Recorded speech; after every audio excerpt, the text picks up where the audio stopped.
नमस्कार, म डाक्टर प्रकाश बुढाथोकी, स्वास्थ्य तथा जनसङ्ख्या मन्त्रालयको प्रवक्ता। स्वास्थ्य तथा जनसङ्ख्या मन्त्रालयको साप्ताहिक मिडिया ब्रिफिङमा यहाँहरू सबैलाई स्वागत गर्न चाहन्छु।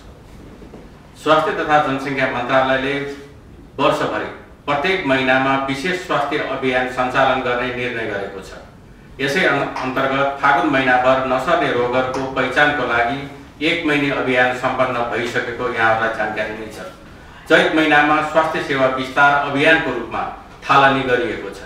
माननीय स्वास्थ्य तथा जनसङ्ख्या मन्त्री प्रदीप पौडेलको चैत महिनाभर प्रतिष्ठान र सङ्घीय अस्पतालहरूमा सेवा विस्तार योजना अन्तर्गत 14वटा अस्पतालमा 18वटा विभिन्न सेवा तथा सुविधा थप गरिने जानकारी यहाँहरूले मन्त्रालयको सामाजिक सञ्जाल मार्फत जानकारी प्राप्त गर्नुभएकै छ र अन्य अस्पताल र स्वास्थ्य संस्थाहरूले पनि आफ्नो स्वास्थ्य संस्थामा सेवा विस्तार गरी मन्त्रालयमा जानकारी गराउन हुन स्वास्थ्य तथा जनसङ्ख्या मन्त्रालय हार्दिक अनुरोध गर्दछ।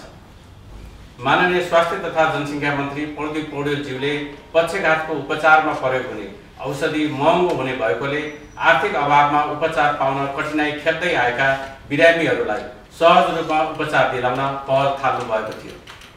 त्यही पहल स्वरूप हिजो बिहिबार अमेरिकी संस्था डाइरेक्ट रिलिफ मार्फत मन्त्रालयलाई 1 वर्षलाई पुग्ने गरी औषधि प्राप्त भएको जानकारी गराउन चाहन्छु। मन्त्रीज्यूको समुपस्थितिमा प्राप्त भएका ती औषधि वीर अस्पताल, त्रिवी शिक्षण अस्पताल तथा भरतपुर अस्पताल चितवन मार्फत निःशुल्क बिरामीहरूलाई प्रदान गरिने पनि जानकारी गराउन चाहन्छु। सरकारले माग गरे अनुसार डाइरेक्ट रिलिफले 5 वर्षसम्मका लागि मेडिसिनहरू उपलब्ध गराउने प्रतिबद्धता जनाएको पनि यहाँहरूलाई जानकारी गराउन चाहन्छु। नसर्ने रोगहरूको पहिचानका लागि 1 महिने फागुन महिनाभर चलेको अभियान अन्तर्गत सङ्घीय संसदका माननीय सांसदज्यूहरूलाई लक्षित गरी फागुन 27 र 28 गते नयाँ बानेश्वर स्थित संसद भवनमा स्वास्थ्य तथा जनसङ्ख्या मन्त्रालयको चिकित्सक सहितको टिमले सङ्घीय संसदका सदस्य सहित त्यहाँ कार्यरत कर्मचारी र सुरक्षाकर्मीहरू गरी 593 जनाको मधुमेह, उच्च रक्तचाप, मृगुला सम्बन्धी रोग तथा शरीरको उचाइ र तौलको अनुपात परीक्षण गरेको जानकारी गराउन चाहन्छु, जसमा पुरुष 385 र महिला 208 जनाको परीक्षण गरिएको थियो। स्वास्थ्य परीक्षण गर्दा 397 जनामा अधिक तौल, 131 जनामा उच्च रक्तचाप देखिएको पनि जानकारी गराउन चाहन्छु। नसर्ने रोगहरूको समयमै पहिचान गरी उपचार र व्यवस्थापन गर्न सकिन्छ भन्ने कुरा सबैलाई जानकारी दिलाउन चाहन्छु।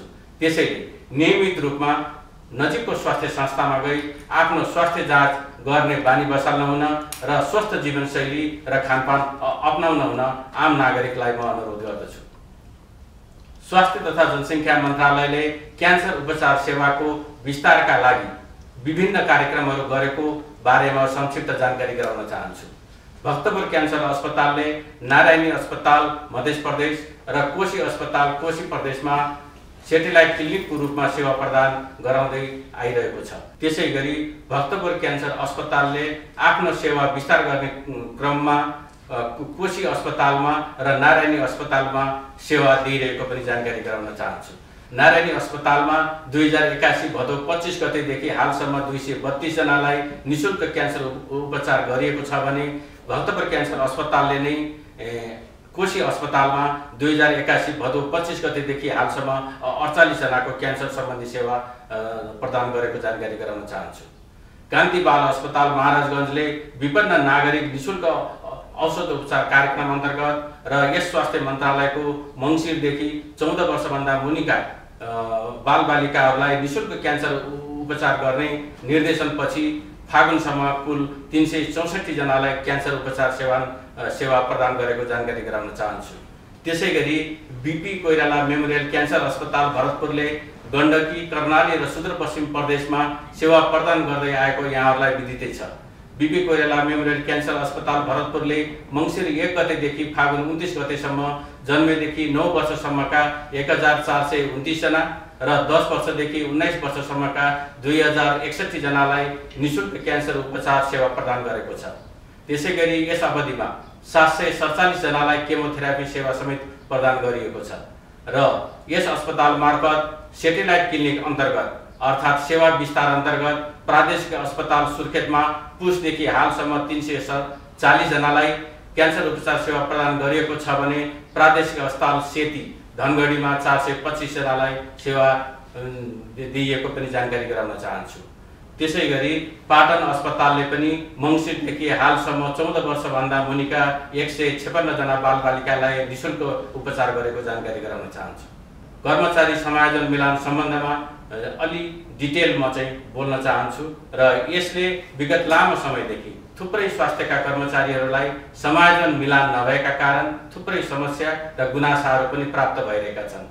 त्यसै क्रममा माननीय स्वास्थ्य तथा जनसङ्ख्या मन्त्री माननीय प्रदीप पौडेलज्यूको अग्लो सत्तामा स्वास्थ्य सेवाका कर्मचारीहरूको दरबन्दी मिलान र कामकाजमा खटाउने सम्बन्धी नेपाल सरकार मन्त्री परिषदको मिति 2081 भदौ 5 गतेको निर्णय अनुसार तफसिलका निर्णय कार्यान्वयनका लागि मिति 2081 असोज 6 गते 7वटा प्रदेशका मुख्यमन्त्री तथा मन्त्री परिषदको कार्यालय र 2081 असोज 1 गते संघीय मामिला तथा सामान्य प्रशासन मन्त्रालय सिंहदरबारलाई सबै स्थानीय तहमा पत्राचार गरिदिनु हुन भनी यस मन्त्रालयबाट पत्राचार भइसकेको पनि जानकारी गराउन चाहन्छु।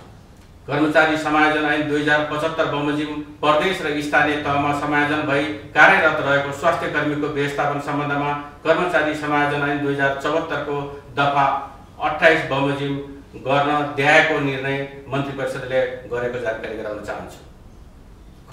कर्मचारी समायोजन ऐन 2075 बमोजिम समायोजन हुँदा समायोजन हुन नसकी फाजिलमा रहेका दरबन्दी नभएको तहमा समायोजन भएका र दरबन्दी भन्दा बढी समायोजन भएका स्वास्थ्य कर्मीको सम्बन्धमा कर्मचारी समायोजन ऐन 2075 बमोजिम सम्बन्धित प्रदेश वा स्थानीय तहको सहमति र त्यस्ता कर्मचारीको माग बमोजिम प्रदेश वा स्थानीय तहमा एक पटकका लागि चालू आर्थिक वर्षभित्र स्वास्थ्य तथा जनसङ्ख्या मन्त्रालयले स्वीकृत रिक्त दरबन्दीमा समायोजन गर्ने। कर्मचारी समायोजनको क्रममा प्रदेश र स्थानीय तहमा समायोजन भएका तर सो समयमा पत्र जारी हुन बाँकी स्वास्थ्य कर्मीहरूको हकमा समायोजन पत्र स्वास्थ्य तथा जनसङ्ख्या मन्त्रालयले जारी गर्ने।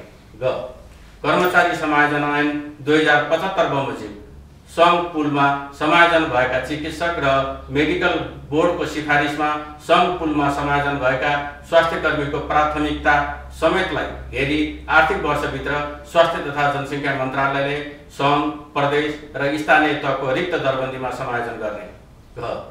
सङ्घ प्रदेश र स्थानीय तहमा समायोजन भई कार्यरत स्वास्थ्य कर्मीलाई प्रदेश वा स्थानीय तहको दोहोरो सहमतिका आधारमा माग बमोजिम दरबन्दी तथा तलब सुनिश्चित गरी स्वास्थ्य तथा जनसङ्ख्या मन्त्रालयले सङ्घबाट प्रदेश तथा स्थानीय तहमा, एक प्रदेशबाट अर्को प्रदेशमा, एक स्थानीय तहबाट अर्को स्थानीय तहमा कामकाजमा खटाउने।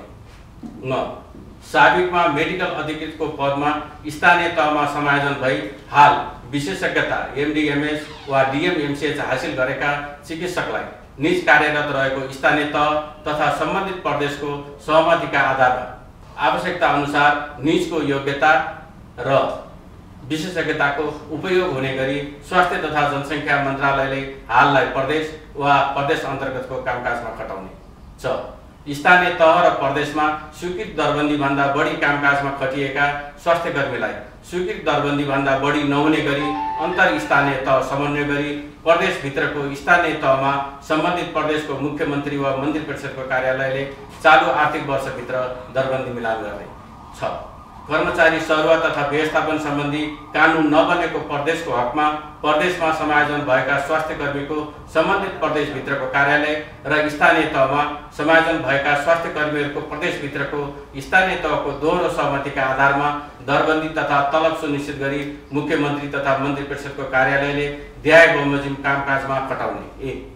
प्रदेश तहमा समायोजन भएका स्वास्थ्य कर्मीलाई प्रदेश स्तरीय कार्यालयहरूमा। 2 स्थानीय तहमा समायोजन भएका स्वास्थ्य कर्मीलाई प्रदेशभित्रको एक स्थानीय तहबाट अर्को स्थानीय तहमा। माथि उल्लेख भएका प्रक्रियाबाट व्यवस्थापन गरिएका कर्मचारीहरूको अध्यावधिक विवरण स्वास्थ्य तथा जनसङ्ख्या मन्त्रालयलाई पठाउन र मन्त्रालयले राख्न पनि त्यही अनुसारको निर्णय भएको जानकारी गराउन चाहन्छु। तसर्थ 7वटै प्रदेशका मुख्यमन्त्री तथा मन्त्री परिषदको कार्यालय र स्थानीय तह सम्पूर्णलाई त्यही अनुसार गर्न गराउन स्वास्थ्य तथा जनसङ्ख्या मन्त्रालयले हार्दिक अनुरोध गर्दछ। हरेक वर्ष मार्च 20 तारिकका दिन मनाइने विश्व मुख स्वास्थ्य दिवस यस वर्ष यही चैत 7 गते स्वस्थ मुख, सकारात्मक सोच भन्दै विभिन्न कार्यक्रम गरी देशैभर मनाइएको छ। मुख सम्बन्धी रोगले विश्वव्यापी रूपमा धेरै मानिसलाई असर गर्छ, जसमध्ये 50% रोग दाँत किराले खाने समस्याबाट सम्बन्धित हुन्छ भने नेपालमा प्रति 1 लाख जनसङ्ख्या मध्येमा 3.4% मा मुख तथा ओठ सम्बन्धी क्यान्सर हुने तथ्याङ्कले देखाएको छ र 1 देखि 9 वर्षसम्मका करिब 52% बालबालिकाको दाँत किराले खाने अर्थात् डेन्टल केरिज हुने र 15 वर्षभन्दा माथिका करिब 15% मा जटिल प्रकारको गिजाको रोग पनि लाग्ने तथ्याङ्कले देखाएको छ। त्यसैले नेपाल सरकारले नागरिकलाई मुख स्वच्छता अभ्यासका लागि प्रोत्साहित गर्दै आएको छ। स्वस्थ दाँत तथा मुखका लागि नियमित फ्लोराइडयुक्त दन्त मञ्जन प्रयोग गरी दाँत सफा गर्ने, पर्सोदित, गुलियो, धेरै तातो वा चिसो, अमिलो खाद्य पदार्थ नखाने, धूम्रपान, मदिरा, सुर्तेजन्य पदार्थ, पान, सुपारी सेवन नगर्ने र हरेक 6 महिनामा दन्त परीक्षण गराउने बानी बसाल्नु पर्दछ। बिहान खाना खाइसकेपछि र बेलुका सुत्नु अघि नियमित रूपमा मुख दाँत नरम ब्रसले र फ्लोराइड भएको मञ्जनले सफा गरेमा मुख तथा दन्त रोगमा लाग्ने 95% रोगबाट बच्न सकिने पनि यहाँहरूलाई जानकारी गराउन चाहन्छु। औषधि व्यवस्था विभागले नेपालमा एन्टिबायोटिक अर्थात् प्रतिजैविकी औषधिहरूको जथाभावी प्रयोगबाट निम्तिने प्रतिजैविक प्रतिरोध अर्थात् एन्टिबायोटिक रेजिस्टेन्सलाई न्यूनीकरण गर्ने उद्देश्यले सबै किसिमका एन्टिबायोटिक औषधिको लेबलमा रातो धर्का रेड लाइन राख्नुपर्ने निर्णय गर्दै उक्त व्यवस्था पालना गर्न सम्पूर्ण औषधि उद्योगहरूलाई निर्देशन दिएको जानकारी गराउन चाहन्छु। त्यसैगरी औषधि व्यवस्था विभागले अस्पतालहरूले सञ्चालन गरेका फार्मेसीहरू बाहेक अन्य सबै फार्मेसीहरूमा रिजर्भ एन्टिबायोटिक मेरोपेनम, पोलिमिक्सिन बी जस्ता रिजर्भ एन्टिबायोटिकहरूको बिक्रीमा प्रतिबन्ध लगाउने निर्णय गरेको पनि सम्पूर्णलाई जानकारी गराउन चाहन्छु।